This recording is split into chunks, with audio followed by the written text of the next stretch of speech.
Yeah, so we've just moved to Adelaide. Jared plays footy over there now. He played footy there a few years ago and it's only an hour flight away. Speaking of flights. Speaking of plane. This is right. West Side.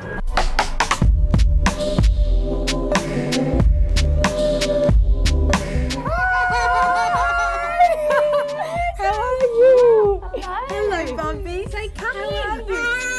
Oh, no, we're going back in. Let's go. In my house. Yay.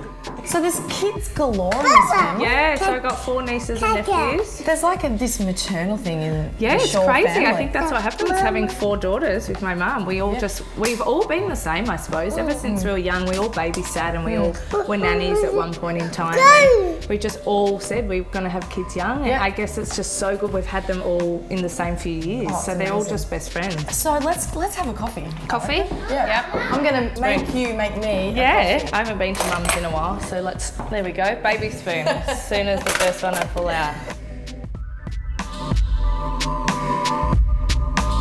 Look at Big Bill's head. Like, you're so busy. Yeah. I can only imagine, like, your schedule. Yeah, it's a bit What crazy. are you just like a wing it kind of gal? Or? Yeah, we're really wing it. That's our lifestyle. Like, even before having Bobby, we were out all the time, out till late. And now with Bobby, and we said that when we had him, we said he's, you know, we're going to bring a baby into the world, but we're not going to let him affect our lifestyle too much. He's going to come into our world. Do you want to come outside? Show me around, Bobby. Let's have a look. We'll show Julia outside. Daddy. Yeah, Daddy. We've seen Daddy already. Stop pulling his hair. So the young mummy, how did it all begin? So I was at uni when I got pregnant and fell pregnant with Bobby, and I was studying journalism, so I really liked writing. And then getting pregnant, I was stoked about, but I really wanted to continue my studies, but I was just so sick that I couldn't. So I made a blog purely for my first piece called My Miracle Baby, just so I could share it with friends and family and stuff. Yeah. And it ended up having hundreds of thousands of views, like in the first few weeks, and I was like, holy shit, like what? And I had all these emails and women writing to me like, thank you so much for talking about those things. And I was like, oh my God. And then they're like, when's your next one? And I'm going, shit, I don't know. Okay. I can imagine people also seeing you as this glamorous, you know, wife at times, and just being like, well, that's not real life, that's fake. And that's the thing I find, because I love makeup and I love getting ready, but I started my young mummy to show the really sort of ugly side of things, I suppose. I show you both sides of me. I show you the 10 different sides of me. Yeah. I'm the mum with the shit under her fingernail who didn't have a shower for 3 days, but I'm also the 25-year-old girl who's going out and getting blind with her friends because Daddy's staying home with Bobby. I'm guessing online, sometimes it can be quite judgmental, sometimes it can be quite rude. You just learn that there are just some really nasty and really disgusting people in the world, but I think doing what I do, you've got to sort of have the thick skin to be able to do what I do anyway. You know, you can call me ugly, you can call me fat, you can call me anything, but when you question my mothering ability or my love for my son, oh my God, that would hurt. Makes your blood boil. Yeah. So I know this is tough to talk about, but I didn't realise you had postnatal depression.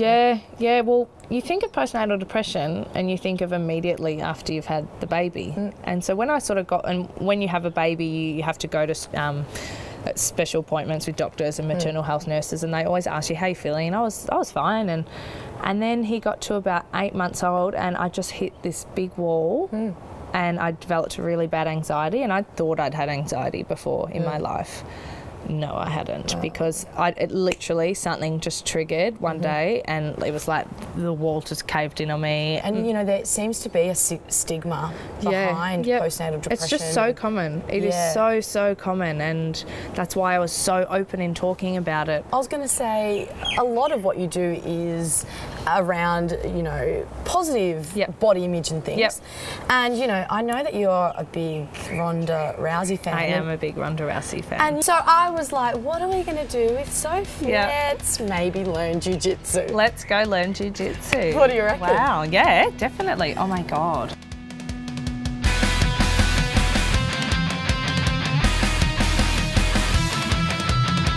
We're here at 10th Planet Jiu-Jitsu in South Melbourne. Josh, I've got Sophie here and we're apprehensive to say the least. Sorry. So I would love it if you could show us some moves. Sure. Where's Soph? She's on her phone, doesn't want to do it.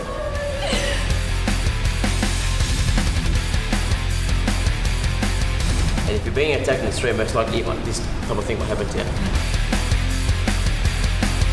So did you just feel like you were going to be knocked out then? Because basically I'm cutting the oxygen to his brain.